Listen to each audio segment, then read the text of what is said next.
All right, Crazy Quad Brothers, it is Christmas 2018 and we have the holiday lineup of things that we're chipping in for each other on.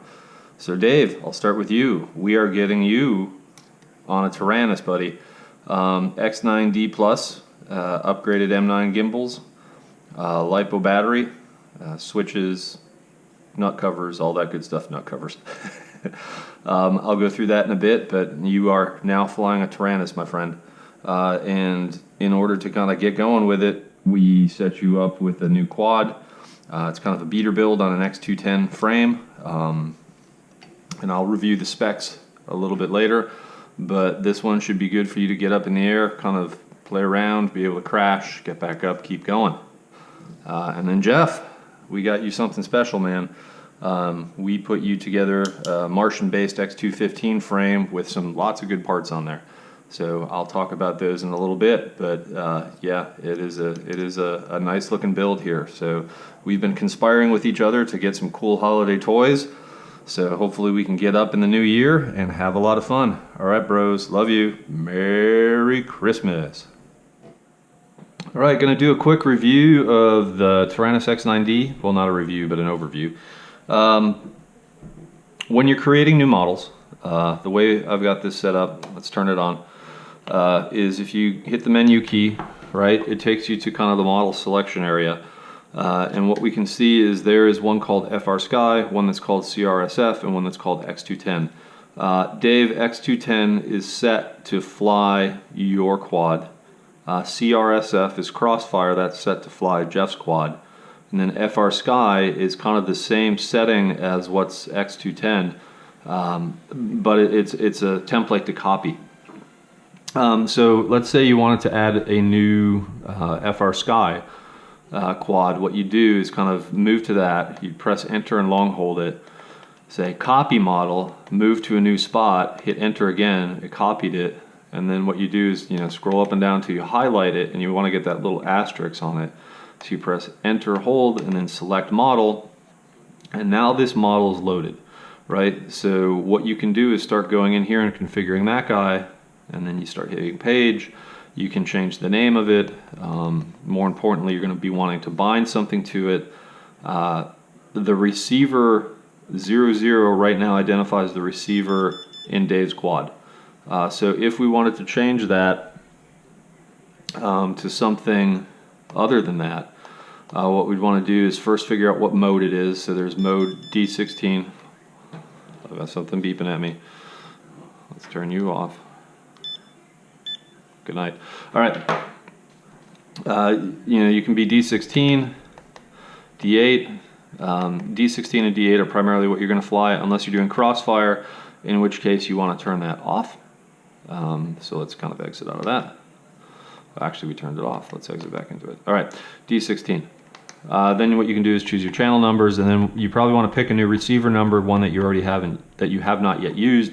Choose that, and then there's a ton of videos on how to bind, you know, from that point. While we're in the same model, let's talk about how we do crossfire, right? Because this one, for testing right now, has a crossfire module in the back. If we were to enter and then say turn the dominant or the internal RF off, right? We enter that, and then let's go to external.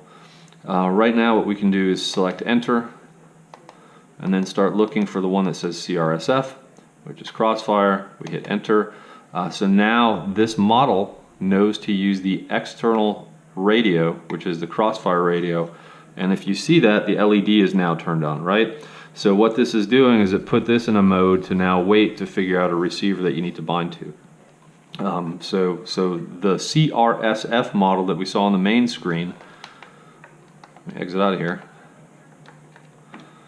this one is already set up that way, right? So if you wanted to add a new crossfire model, you copy that one to a new place like we did that one and go from there.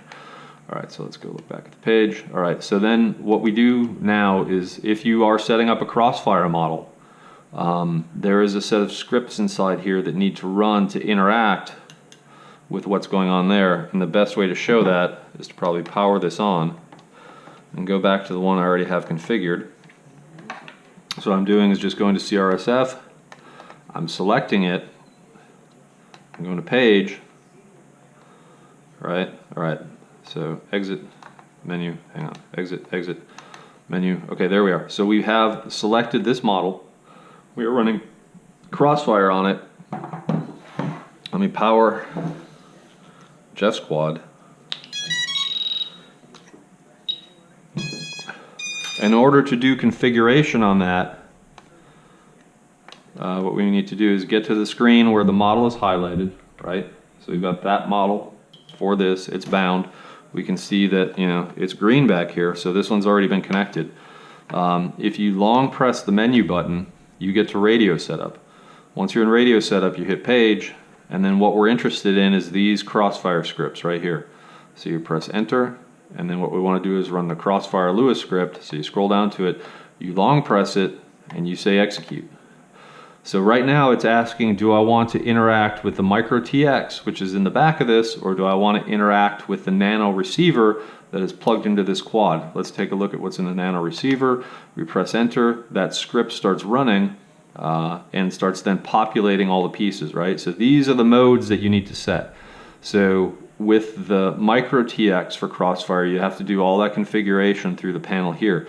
If you had the big crossfire, you could actually do the configuration through the crossfire module itself. So out of the box, these settings are all pretty good. But what you want to do is kind of look at your output map. So on this particular setup, there are 4 wires coming out of the crossfire, right? So we've got a TX and RX, and then channel 3, and then we're running smart audio on output 4, and then our channel map 1, 2, 3, 4. We're just mapping to channels, except for when you get to channel 8. So channel 1, 2, 3, and 4 are going to be for your, you know, your aileron, your elevator, your throttle, and your roll, and then 5, 6, 7, 8 are going to be your aux 1, aux 2, aux 3. And then instead of mapping channel 8 to aux 4, we've mapped channel 8 to link quality, and then we can put link quality as an output on the OSD screen. So again, there's a whole bunch of videos out on YouTube to explain how to do this, but I thought I'd give you a quick overview here to, you know, scare you, but to give you an idea of what it takes to set these things up. So this, again, this is that Lewis script that is running from the Taranis itself, that you run when you are actually highlighted onto the model that you want to apply it to. So we'll go through more later, but that should suffice for a brief overview. All right, bros, later on. Love you. Bye.